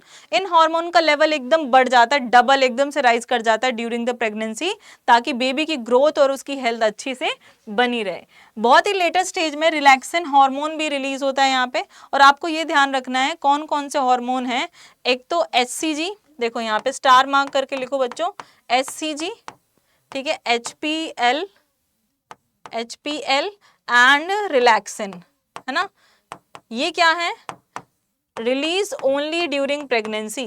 ये हार्मोन ऐसे हैं, रिलीज ओनली ड्यूरिंग प्रेगनेंसी, ये सिर्फ प्रेगनेंसी के टाइम पर ही रिलीज होते हैं। क्लियर, क्लियर हो गया, ठीक है। तो प्लेसेंटा की बात हो गई। अब हम बात कर लेते हैं डेवलपमेंट की। मेरे को एक स्लाइड और चाहिए यहाँ पे, do we have any extra slide? चलो मैं यहाँ बता देती हूँ, पहले आप यहाँ देख लो, ठीक है, फिर हम आगे की बात करेंगे। हाँ देखो क्या होता है, जब बच्चा पैदा हो रहा होता है ना, तो हमने बोला कि मैम वो जायगोट बना, ठीक है, जायगोट से मैम वो एम्ब्रियो बना, है ना, तो हमने मैम उसे बोला क्या, एम्ब्रियोजेनेसिस। हमने क्या बोला मैम उसे, एम्ब्रियोजेनेसिस। क्लियर मैम, मैम हो गया क्लियर ये, ठीक है। अब एम्ब्रियोजेनेसिस जैसे ही होता है तो एम्ब्रियो बन जाता है, एम्ब्रियो के बाद वो क्या बनता है, फीटस, ठीक है।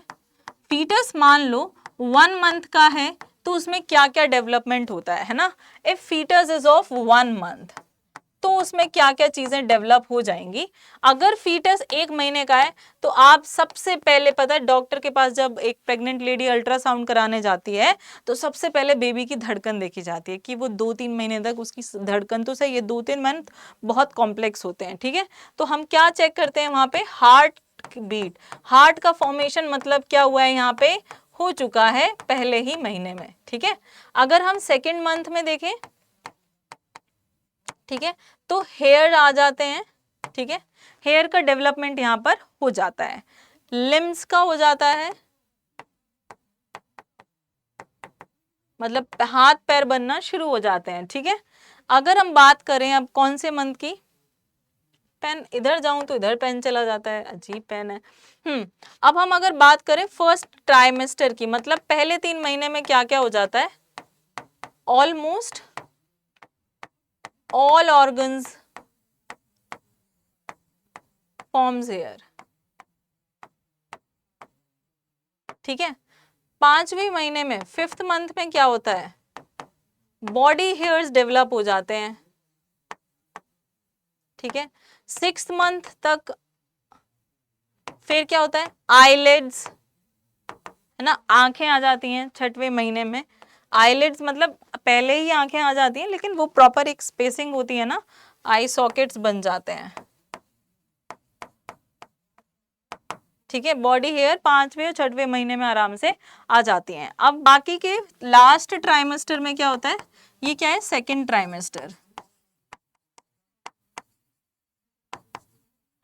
टोटल 3 ट्राइमेस्टर है, हर ट्राइमेस्टर 3 मंथ का होता है, क्योंकि ह्यूमन में जो जेस्टेशन पीरियड है, जेस्टेशन पीरियड किसे बोलते हैं, बर्थ पीरियड ना, वो 9 मंथ का होता है पूरा। ओके, वो पूरा कितने मंथ का होता है, 9 मंथ का। क्लियर, वो टोटल कितने मंथ का होता है, 9 मंथ का। और लास्ट ट्राइमेस्टर में क्या होता है, बेबी फुली ग्रो कर जाता है, फुली ग्रो कर जाता है वो बेबी। क्लियर, बहुत अच्छे से, बहुत ही क्रिस्पी तरीके से आपका पूरा चैप्टर यहाँ कंप्लीट होने को आ गया है। ठीक है, अच्छा मैं कुछ और बता रही थी, हाँ, देन आपका लास्ट स्टेज होता है पार्ट्यूरेशन एंड लैक्टेशन, क्योंकि देखो बच्चे का जेस्टेशन पीरियड 9 मंथ कंप्लीट हो गया है।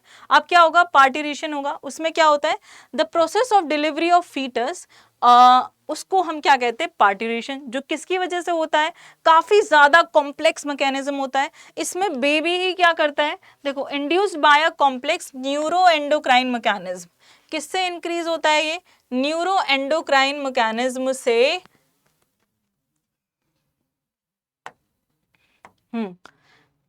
की वजह से क्या होता है, ये कॉम्प्लेक्स एक्शन यहाँ पे लिए जाते हैं। कहाँ चला गया पेन,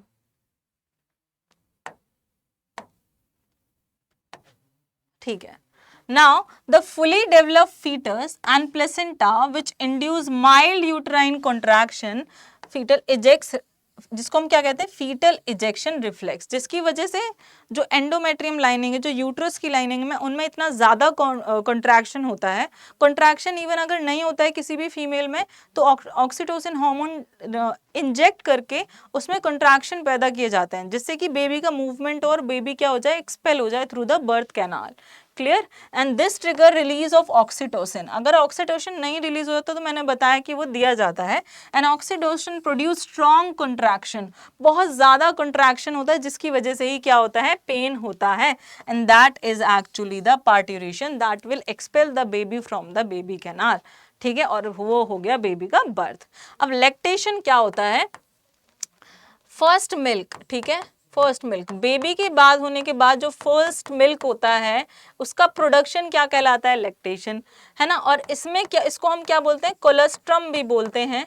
ठीक है, इसमें काफी ज्यादा एंटीबॉडीज प्रेजेंट होती हैं।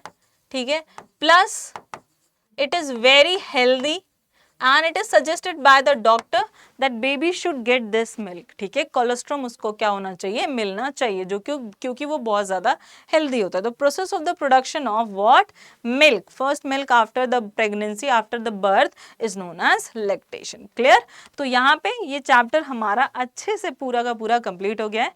एक बार फटाफट आप सभी लोग ध्यान से अपनी नोटबुक लेकर के देखो कि क्या क्या लिखा है, और फटाफट रिवाइज कर लेते हैं। आई होप आपको सबको ये चैप्टर बहुत अच्छे से पसंद आ गया होगा, है ना। चलो,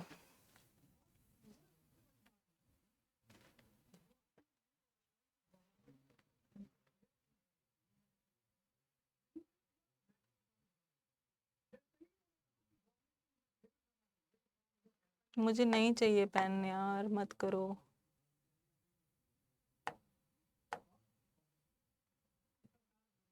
चलो, तो हमारे पास यहाँ पे क्या है, नेक्स्ट पहली वाली स्लाइड्स हम देख लेते हैं। हाँ जी, तो हमने सबसे पहले 4 स्टेप हमें जो है वो मेन पढ़ने। उससे पहले हमने ये पढ़ा कि मेल रिप्रोडक्टिव सिस्टम क्या है, प्राइमरी एंड सेकेंडरी क्या है उसमें, है ना। सेकेंडरी जितने भी थे वो कर लिए, प्राइमरी जितने पार्ट भी थे वो कर लिए हमने अच्छे से। ठीक है, एपिडिडाइमिस क्या है ना, 3 हमारे पास डक्ट थी, 3 हमारे पास ग्लैंड्स हैं यहाँ पर। ठीक है, एंड फिर उसके बाद हमने क्या पढ़ा कि फीमेल रिप्रोडक्टिव सिस्टम में क्या क्या पार्ट्स आते हैं। प्राइमरी एक ही है, जैसे कि ओवरीज, ओवरीज में क्या होता है, फॉर्मेशन ऑफ क्या होता है, गैमीट्स होता है। इधर क्या होता है, फॉर्मेशन ऑफ गैमीट्स। देन हमने पढ़ा pair of oviduct, uterus, cervix क्या है, वजाइना क्या है। आप देखो यहाँ पे ये सर्विक्स नैरो कैनाल है यहाँ पे, and then we have the here vagina. ठीक है, अब आगे चलते हैं। यूट्रस 3 लेयर से कंबाइंड था, ठीक है। देन एक्सटर्नल जेनेटिलिया पढ़ा, उसमें 4 पार्ट थे हमारे पास। देन हमारे पास यहाँ पे ब्रेस्ट को हमने पढ़ा है। उसके बाद गैमेटोजेनेसिस क्या होता है in case of females and males, hormone का इंट्रोडक्शन इधर, स्पर्म कैसा दिखता है, ठीक है। And then here gametogenesis. अच्छा, अगर मैं बोलूं कि who is the male gamete, है ना, in case of female and male, तो वो आप मुझे कमेंट बॉक्स में लिखना, मैं चेक करूंगी किस किस बच्चे ने आंसर किया है, किस किस बच्चे ने देखा है सही से, ठीक है। देन हमने ये पढ़ा था कि फीमेल में फॉलिकल्स का डेवलपमेंट कैसे हो रहा है। मेंस्ट्रुअल साइकिल को, मेंस्ट्रुअल हार्मोन को साइकिल को 4 बेसिस पे पढ़ा था। एक तो फॉलिकल्स का डेवलपमेंट, एंड्रोमेट्रियम की लाइनिंग का डेवलपमेंट, एंटीरियर पिट्यूटरी हार्मोन का rise and decrease because of what, because of other hormones, वो क्या है हमारे FSH एंड LH, ठीक है।